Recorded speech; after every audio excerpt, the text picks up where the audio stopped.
Welcome back to another episode of Good Chatter. Josh Palet with Dave Palet, and it's been a long time. I think it's been 3 months, right? Yeah, well, you don't live in this city that I live in anymore. That is true. That makes it very, very much harder. But regardless of us being in different cities, we still get annoyed by the same things. Yeah, 100%. Nothing changes. Nothing changes. The people that annoy me in Nashville still annoy me in San Diego. One of the things that annoys me, no matter where you go, is that asshole that orders fajitas. Do people in Nashville order fajitas like they do in San Diego? More. Really? Yeah, because they think it's Mexican. It's like cuisine. It's so cool to order fajitas. Oh, that's pretty funny. Yeah, I'm with you on this whole fajitas thing. Yeah. That's funny that you just brought that up. I think most people that are in restaurants, when someone orders fajitas, they have the same reaction. Like, what is that? I go, that sounds good. Maybe I should have ordered that. Yeah. What's going on? Man, they have to wear a mitt and everything to carry somebody's dinner to them. Yeah. And then you realize a couple things. One is fajitas are overrated. Super overrated. Fajitas are never as good as what you think they're going to be. Never. And two, you're right. You get frustrated with the asshole that orders fajitas because someone might order fajitas here and then like 8 more people might order it in the next 3 minutes. It's like a domino thing. Yeah, but whenever they order the fajitas and the guy's bringing it out, it's like, tss, and they're like, you see that? That's my food, I think. Wait, yeah, that's my food. I ordered fajitas. I don't know if you guys saw I got fajitas. It's like, Jesus Christ. It is the ultimate look at me food, isn't it? Oh, yeah. Hey, everybody, look what I ordered. Look it out. This is me. This is my food. And then it turns into an arts and crafts project. So you can't even talk to the person that ordered fajitas. They're like, what was that? And it just gets all over the place. Trying to time out how many tortillas they have with their food. Did I time this out right? I got 3 tortillas. Yeah, they're just an asshole. Yeah. You know? Or girl, you're a bitch. How about I'm with you on the fajitas thing. That's a funny observation. Yeah. And then, I mean, it's just one of those little things. But another thing that we were talking about recently is I got a job. I'm less than a year in. Yeah. And people always ask me all the time, more than anything, what do you do for work? Yeah, that's a normal question. As an adult, that's a normal question. People ask, especially if you're at parties or you meet people for the first time, they go, hey, Josh, what do you do for a living? Yeah, and I always give them the same answer. I say, have you ever heard of Pornhub? and Wait a second, what? Yeah, I always ask them if they've heard of Pornhub. And then it's usually better with a group of people, by the way. I say, have you ever heard of Pornhub? And they go, what? Yeah. I go, well, what was the last thing you searched? And they're like, I don't know, anal? And you're like, okay. Well, I work in healthcare. And they're like, what the fuck, man? Why did you make me say that in front of all these people that I search anal on Pornhub? And I'm just like, I don't know, man. I want you to admit you're a perv in front of 10 people that I don't know. And they always get pissed, but it's always funny. Everybody laughs. That is a great move. It's a great move. Yeah. Now, everyone else around you thinks it's funny, right? Everyone breaks out laughing. Number one, you just made that guy out himself and whatever it is. But then at the same time, you just come back with, no, I'm not in porn at all. I just do healthcare. Yeah, but healthcare. Holy cow. So the guy you do the joke on, does he get pissed or does he get the joke? Or girls. I do it on girls probably more than guys. Really? Yeah. It's even better because it's just like people don't expect girls because girls don't think that girls don't admit they watch porn. Dude, if you're in a group of people and this little girl is like anal on Pornhub, you're like, Jesus Christ, you know, like it stops everybody stops talking. They're like, what did she just say? Dude, now she has to move. She has to move. Yeah. And these group of people you're with, you don't ever want to see them. Yeah. I was going to remember that girl right there. She announced in front of all of us at that party what she's into. Yeah, she's in anal porn. It's just a dick move on my part, but it's funny. It is different. Yeah, I'll tell you it's that. different. I mean, you're going to listen to the conversation. No, oh my God, dude, that is funny. So anyone ever get seriously angry with you? Or is it usually, like, what are the percentage of people are saying, hey, man, that was funny as hell? About 30% of people get pretty upset. The other 70% are like, think it's like, oh, that's kind of interesting. Do you care that they get upset? Not at all. Okay, good. No, because I only do it to people I really don't know. Yeah. So it's like, how mad can you get at somebody you don't know? Yeah. You know, you're just like, oh, that guy's a jerk. Like, all right, whatever. Yeah, fuck it. I don't care. That's funny. All right, I got to ask you a question because you travel right now so much in your job. Yeah. I mean, I always joke around where it feels like the Leonardo DiCaprio movie, Catch Me If You Can, where when I talk to you on the phone, I'm like, where you going today, Frank? You know, it's like you're always going somewhere. Yeah. I mean, you're San Diego, you're Dallas, you're Baltimore, you're Florida. You're going somewhere all the time with your job. Because airplanes, you and I are both big guys, okay? And so airplanes aren't comfortable for us. For you and me, sitting in an airplane is miserable.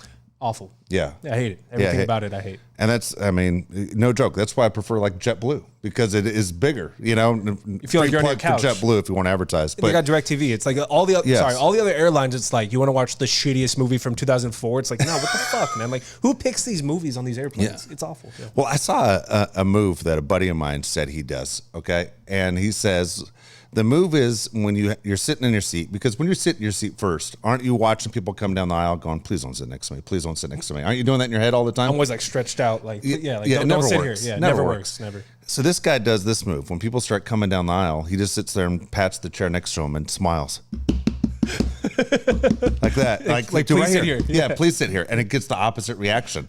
Yeah. They're like, gone. And the guy always ends up with an empty seat. Yeah, it's genius. But he just sits there and looks like a freak, just patting the seat nonstop. Please sit next to me. Like it's a dog. Yeah. And nobody will sit next to him. He's like, it works every time. It's really smart, actually. But I try and do the move, the thing you do. Just try to make yourself as big as you can. And like your elbow's already on the arm. Never works. No, never works. I'm trying to think of anything that I could do that would be better. You can think of anything else to do? Just like fart? No, take your shoes off and put them on the chair. Oh, you want to move my shoes? Oh, you're sitting down? I'll move my shoes off. That's ultimate dick move. Do you mind if I don't put my shoes back on and just like that? I don't know what to do. I'm always stuck with the person next to me. Yeah, never. And they're always like kind of overweight. Yeah. It's like, God, son of a bitch. You know, in all my years of flying, I've never had a pretty girl sit next to me. Me either. Really? Never. I've always had the one in front of me or the one that's like over there, like two seats. They're always adjacent to you. Yeah, I never, ever get the good looking girl. Ever. It sucks. I don't know why that happens. But I don't know either. Another thing about planes is, as a guy, you hear a lot of bullshit from other guys. Yeah, you totally know it's bullshit. One of those things is the Mile High Club. Yeah. That's so funny. Dude, you can barely fit in the bathroom. There's no way you're dogging a chick in there and like nobody can hear it and you're getting away with it. And the girl would be down. What girl's down for that? Yeah. If a girl told you that she got banged in an airplane bathroom, you're like, bye. Like, never talk to me again. What kind of standards you have? I can't imagine, honestly, that there's enough room. There just isn't. And when I'm stuck, when I'm to the point, I'm like, oh my gosh, I'm gonna have to go in the restroom. Yeah. And I'm like, I'm hunched over. You know, I can't even turn around. Yeah. You know, I got to leave the bathroom to change my mind. I mean, it's so small, you can't do anything in there. So when people say, "Oh yeah, I got it on with that girl over there," and in the bathroom, you're like, really? Shut up, dude. Shut up. And this is kind of like TMI, but okay, let's think about the position you'd have to do, right? You'd have to do the one where you're facing each other, and that's just not comfortable to begin with. And you know somebody's stepping in piss. Oh yeah. Regardless, somebody's fucking slipping in piss. And why is it one of those where I have to do this? You know what I'm saying? Exactly. Like, why is that on the checklist? It shouldn't be. Yeah. You got to be you got to be banned forever from Southwest if you get caught fucking on a plane, right? I think you do get banned. Is it frowned upon? Yeah, it is frowned upon. Thanks a lot. Oh. But what is the line from Hangover? Yeah, thanks a lot. Laden. Yeah, thanks a lot, Bin Laden. No, I think it is frowned upon. Yeah. And now a lot of the restrooms are in the back. You have the flight attendants who are sitting back there. They're watching you walk in. There's no way they're letting two people in. Yeah, this is a one person only bathroom trick. Right? That's funny. Anyway, that's kind of nuts. No, you're right. So a lot of traveling with you. Do you think about that every time you get on an airplane? Thinking someone's bullshitting me right now? Like somebody on this plane that claim they fucked? Yeah. Probably. Or one of your friends? Do you have friends that ever claim they did it? They wouldn't be my friend. Okay, really? I'd It's call just them called out bullshit? immediately. Yeah. Okay, you're lying. Yeah. That's right. I'm trying to think of any friends I have that would be small enough to None of your actually friends have claimed that, right? No, girls have, though. I've heard girls say that, though. Oh, okay. Yeah, I've heard girls say it more than guys. It's tragic. That's tragic. All right, so we're going to transition into the Jake story as always. And this one's kind of funny because nobody thinks about naming objects, right? Like, you don't name your chair or your lamp, right? No, not at all. But Jake... If you do, you're a psycho. You're a psycho, right? But Jake would name his bongs. Dude, yeah, Jake did name his bong. So when Jake was younger and I wouldn't let him smoke pot and I'd get mad, I'd find bongs in the house.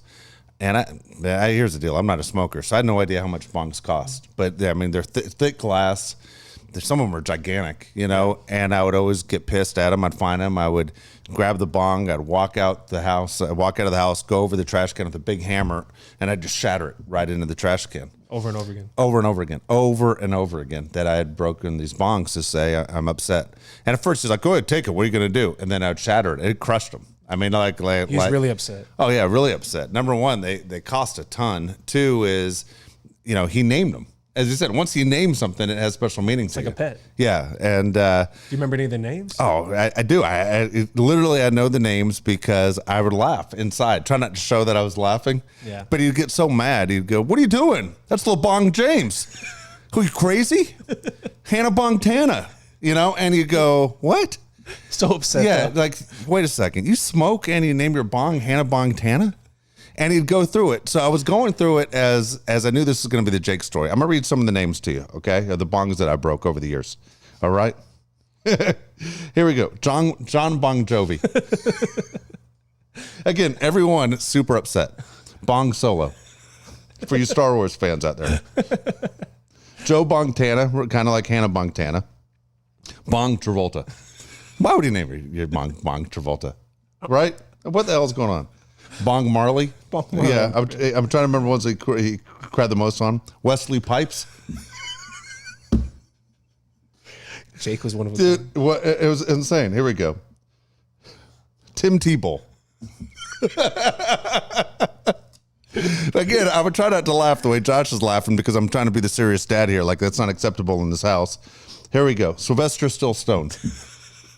But every time, what are you doing? That's Sylvester Still Stoned. He'd be yelling at me in the driveway, all upset as I'm just shattered. Yeah, the neighbors must thought we were crazy. What the hell's going on? And so we went through this over and over again, but I laughed about it. And I remember one time he won a bong. Remember that? The bong giveaway. Yeah, he won a bong giveaway, and he was so casual about it. It was like a $300-$400 bong. It was crazy tall. It was huge. It was taller than this table. Yeah, no joke. This is like a 3-foot bong. Yeah. And I remember he's sitting there, he's playing video games, phone rings, phone's on his chest. Like always. You know, answers the phone. No shirt on, by the way. No shirt on. Answers it, he's playing Call of Duty or whatever the fuck he's playing. And they're like, "Is this Jake?" "Yep." "Hey, congratulations. You won the Bong of the Month giveaway." "Cool. I'll be right there." Yeah. And he comes back with this giant bong. Two-handing it. Yeah. Hey, you guys see this? It's like a miniature Statue of Liberty. You're like, what the hell's this shit? And I remember it sat here in the garage right here, like, you know, in our house. And I said, you know what? I'm not going to break this one. And he passed away. And it was the one time I was happy we had it. And it just sat there, but it reminded me of your brother. And then one day I was moving stuff around, didn't even see it. I came around the corner and I kicked it, dude, the bottom of it, and it fell over and broke. And it bothered me that I busted so many of them that didn't bother me, but this one I broke by accident. Mm-hmm. Otherwise, I wish I still had it, just because it reminded me of your brother. But it's kind of poetic that you broke his last one. I know. I'm trying to think, what would he have named this one, or what was the name of this one? You know? Yeah, I don't know. And so, but yeah, he would have been super pissed off that I broke that. Probably one. Bongay West. Yeah, Bongay West probably would have been it. But there was always something with that guy. Unbelievable. Yeah, I miss Jake. All right. Thank you guys for watching another episode of Good Chatter. Make sure you subscribe on YouTube to JP25 Media and check out our other shows. Thank you.